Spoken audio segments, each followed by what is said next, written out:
जगत में प्रत्येक व्यक्ति को किसी ना किसी प्रकार की निर्बलता अवश्य होती है। जैसे कोई बहुत तेजी से दौड़ नहीं पाता तो कोई अधिक भार नहीं उठा पाता, कोई असाध्य रोग से पीड़ित रहता है तो कोई पढ़े हुए पाठों को स्मरण में नहीं रख पाता। ऐसे अनेकों उदाहरण और भी हैं।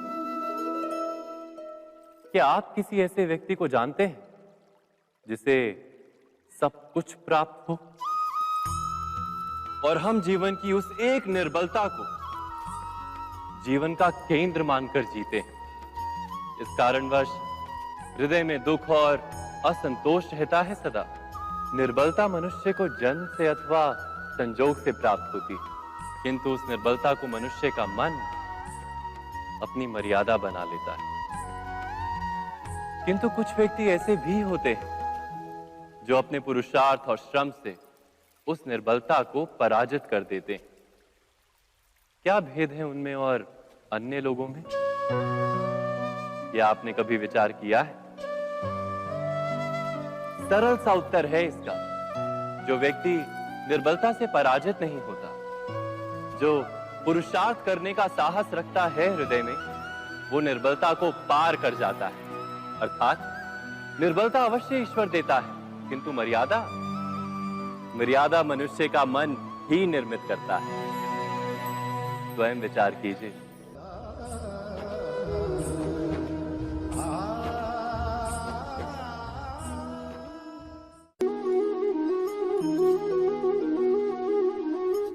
भविष्य का दूसरा नाम है संघर्ष।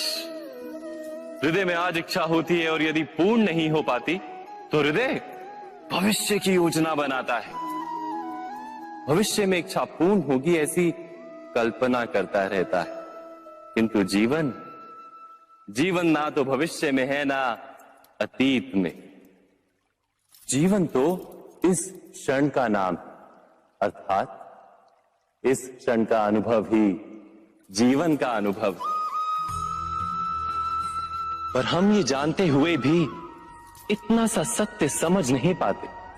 या तो हम बीते हुए समय के स्मरणों को घेर कर बैठे रहते हैं, या फिर आने वाले समय के लिए हम योजनाएं बनाते रहते हैं और जीवन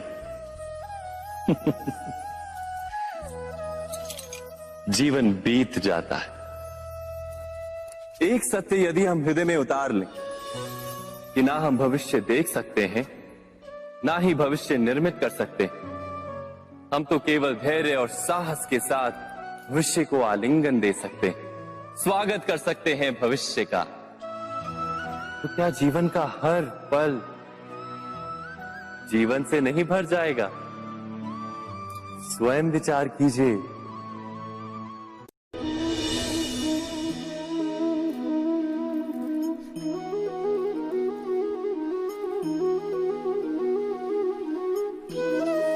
ज्ञान प्राप्ति सदा ही समर्पण से होती है, यह हम सब जानते हैं। किंतु समर्पण का वास्तविक महत्व क्या है?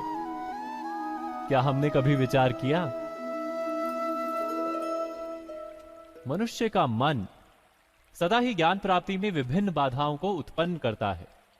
कभी किसी अन्य विद्यार्थी से ईर्ष्या हो जाती है, कभी पढ़ाए हुए पाठों पर संदेह जन्मता है और कभी गुरु द्वारा दिया गया दंड मन को अहंकार से भर देता है।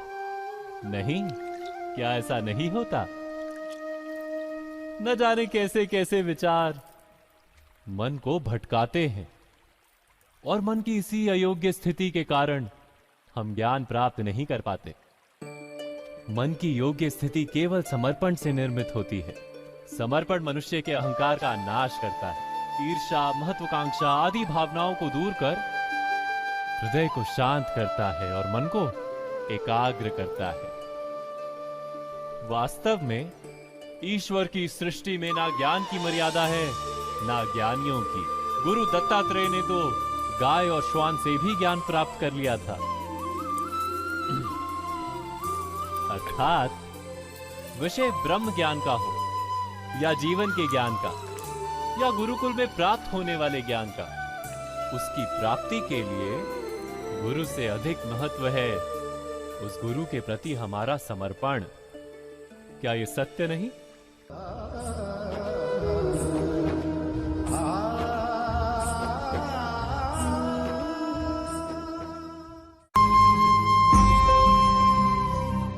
प्रत्येक मनुष्य के जीवन में ऐसा क्षण अवश्य आता है जब सारे स्वप्न, सारी आशाएं, सारे दृश्य ध्वस्त हो जाते हैं। जीवन के सारे आयोजन ही बिखर जाते हैं। एक और धर्म होता है और दूसरी ओर सुख। इसी को धर्म संकट कहते हैं। जब धर्म का वहन ही संकट हो और धर्म का त्याग ही सुख हो। विचार कीजिए, कभी किसी स्वजन के विरुद्ध सत्य बोलने का अवसर प्राप्त हो जाता है, कभी ठीक दरिद्रता के समय सरलता से चोरी करने का मार्ग प्राप्त हो जाता है, कभी किसी शक्तिशाली राजनेता या राजा के कर्मचारी का अधर्म प्रकट हो जाता है। सबके जीवन में ऐसी घटना बनती ही रहती है।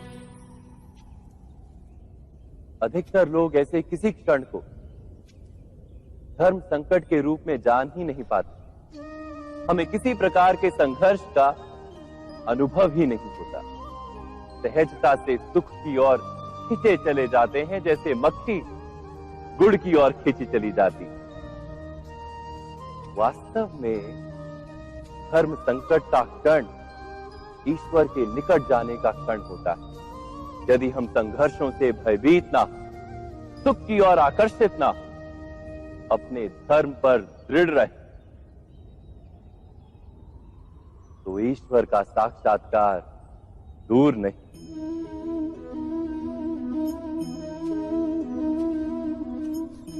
पवन से युद्ध करने वाला पत्ता यदि पेड़ से गिरता है तो भी आकाश की ओर उठता है।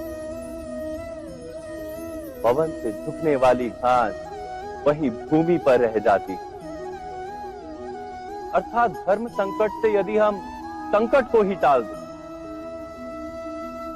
तो सुख तो मिलता है, जीवन बढ़ता है, किंतु क्या चरित्र नहीं टूटता?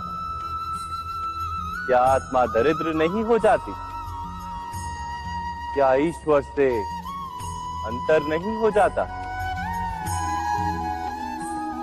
स्वयं विचार कीजिए। दो व्यक्ति जब निकट आते हैं तो एक दूसरे के लिए सीमाएं और मर्यादाएं निर्मित करने का प्रयत्न अवश्य करते हैं। हम यदि सारे संबंधों पर विचार करें तो देखेंगे कि इन सारे संबंधों का आधार यही सीमाएं हैं जो हम दूसरों के लिए निर्मित करते हैं। और यदि अनजाने में भी कोई अन्य व्यक्ति इन सीमाओं को तोड़ता है तो उसी क्षण हमारा हृदय क्रोध से भर जाता है। इन सीमाओं का वास्तविक रूप क्या है? क्या हमने कभी विचार किया? सीमाओं के द्वारा हम दूसरे व्यक्ति को निर्णय करने की अनुमति नहीं देते। अपना निर्णय उस व्यक्ति पर थोपते, अर्थात किसी की स्वतंत्रता का अस्वीकार करते हैं। और जब स्वतंत्रता का अस्वीकार किया जाता है तो उसका हृदय दुख से भर जाता है। और जब वो सीमाओं को तोड़ता है तो हमारा हृदय क्रोध से भर जाता है। क्या ऐसा नहीं होता?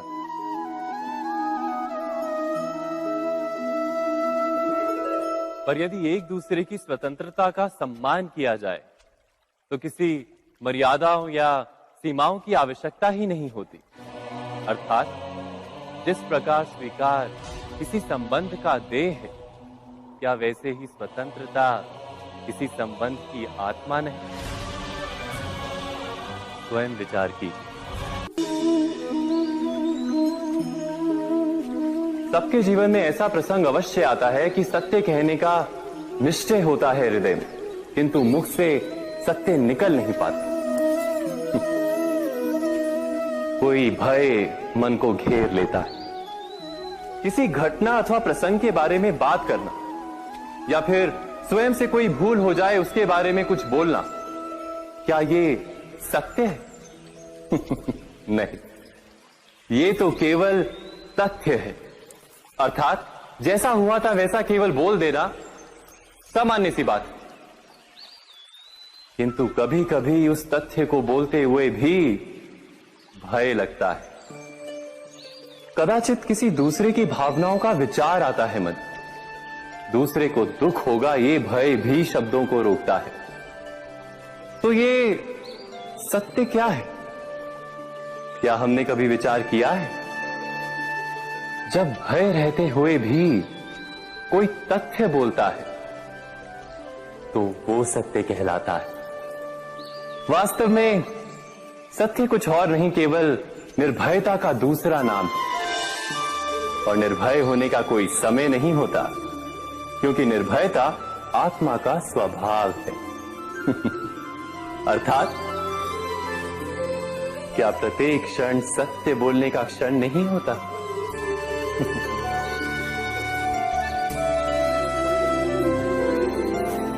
स्वयं विचार कीजिए।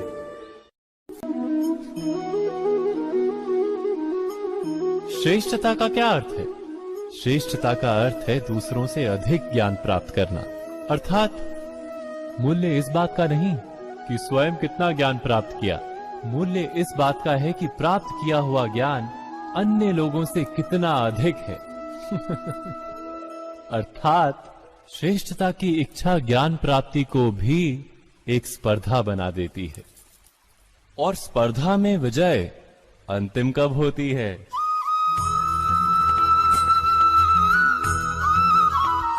कुछ समय के लिए तो श्रेष्ठ बना जा सकता है, किंतु सदा के लिए कोई श्रेष्ठ नहीं रह पाता। फिर वही असंतोष, पीड़ा और संघर्ष जन्म लेता है। किंतु श्रेष्ठ बनने के बदले यदि उत्तम बनने का प्रयत्न करें तो क्या होगा? उत्तम का अर्थ है कि जितना प्राप्त करने योग्य है वो सब प्राप्त करना, किसी से अधिक पाने की इच्छा से नहीं, मात्र आत्मा की तृप्ति हेतु कुछ प्राप्त करना। उत्तम के मार्ग पर किसी अन्य से स्पर्धा नहीं होती, स्वयं अपने आप से स्पर्धा होती है। अर्थात उत्तम बनने का प्रयत्न करने वाले को देर अबेर सारा ज्ञान प्राप्त हो जाता है। बिना प्रयत्न के ही वो श्रेष्ठ बन जाता है। किंतु जो श्रेष्ठ बनने का प्रयत्न करता है वो श्रेष्ठ बने या ना बने, उत्तम कभी नहीं बन पाता।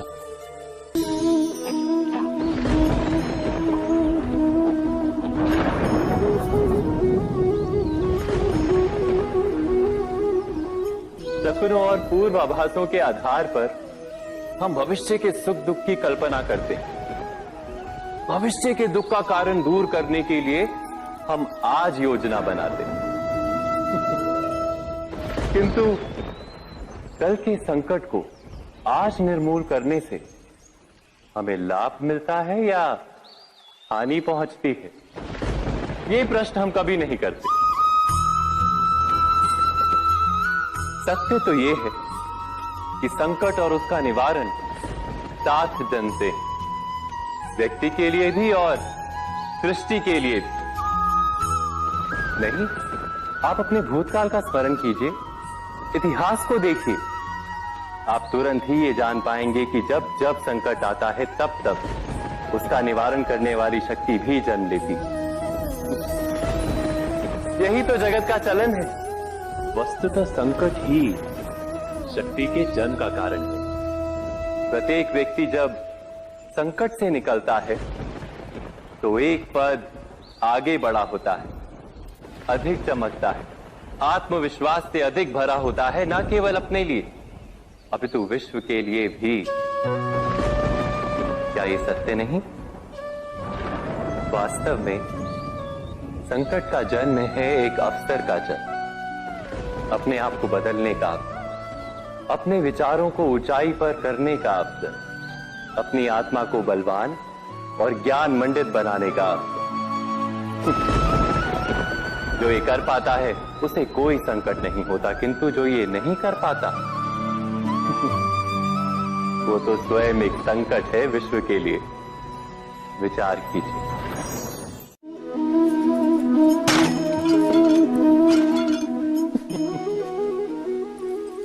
कभी कभी कोई घटना मनुष्य के जीवन की सारी योजनाओं को तोड़ देती और मनुष्य उस आघात को अपने जीवन का केंद्र मान लेता। पर क्या भविष्य मनुष्य की योजनाओं के आधार पर निर्मित होते हैं? नहीं। जिस प्रकार किसी ऊंचे पर्वत पर सर्वप्रथम चढ़ने वाला उस पर्वत की तलाई में बैठकर जो योजना बनाता है, क्या वही योजना उसे उस पर्वत की चोटी तक पहुंचाती है? नहीं। वास्तव में वो जैसे जैसे ऊपर चढ़ता है वैसे वैसे उसे नई नई चुनौतियां, नई नई विडंबनाएं, नए नए अवरोध मिलते हैं। प्रत्येक पद पर वो अपने अगले पद का निर्णय करता है। प्रत्येक पद पर उसे अपनी योजनाओं को बदलना पड़ता है। कहीं पुरानी योजना उसे खाई में ना ढकेल दे। वो पर्वत को अपने योग्य नहीं बना पाता, केवल स्वयं को पर्वत के योग्य बना सकता है। क्या जीवन के साथ भी ऐसा ही नहीं? जब मनुष्य जीवन में किसी एक चुनौती को, एक अवरोध को अपने जीवन का केंद्र मान लेता है, अपने जीवन की गति को ही रोक देता है, तो वो अपने जीवन में सफल नहीं बन पाता और ना ही सुख और शांति प्राप्त कर पाता। अर्थात जीवन को अपने योग्य बनाने के बदले स्वयं अपने को जीवन के योग्य बनाना ही सफलता और सुख का एकमात्र मार्ग नहीं। स्वयं विचार कीजिए।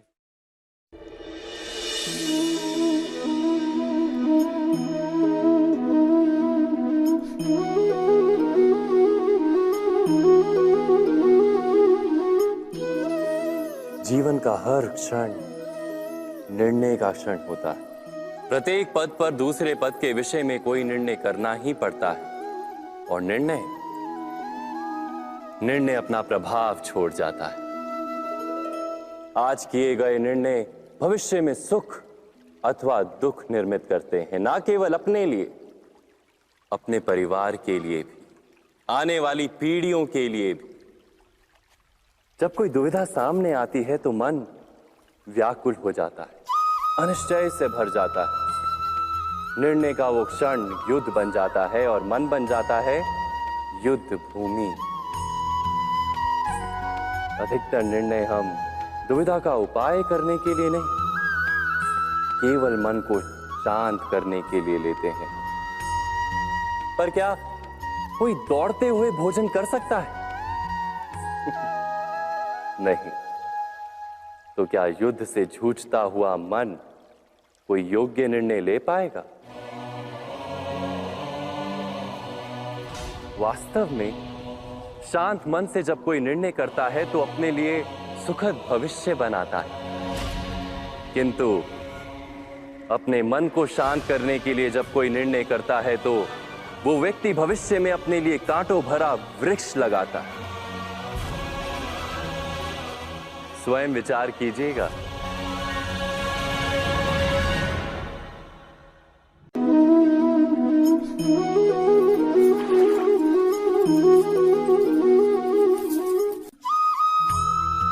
जीवन में आने वाले संघर्षों के लिए जब मनुष्य स्वयं को योग्य नहीं मानता, जब उसे अपने ही बल पर विश्वास नहीं रहता, तब वो सद्गुणों को त्याग कर दुर्गुणों को अपनाता है।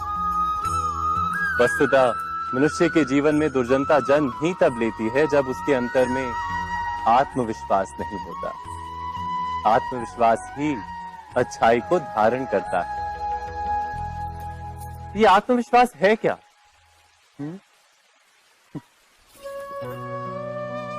जब मनुष्य ये मानता है कि जीवन का संघर्ष उसे दुर्बल बनाता है, तो उसे अपने ऊपर विश्वास नहीं रहता। वो संघर्ष के पार जाने के बदले संघर्ष से छूटने के उपाय ढूंढने लगता है। किंतु जब वो ये समझता है कि ये संघर्ष उसे अधिक शक्तिशाली बनाते हैं, ठीक जैसे व्यायाम करने से देह की शक्ति बढ़ती, तो प्रत्येक संघर्ष के साथ उसका उत्साह बढ़ता है। अर्थात आत्मविश्वास और कुछ भी नहीं, मन की स्थिति, जीवन को देखने का दृष्टिकोण मात्र है। और जीवन का दृष्टिकोण तो मनुष्य के अपने वश में होता है। स्वयं विचार कीजिए।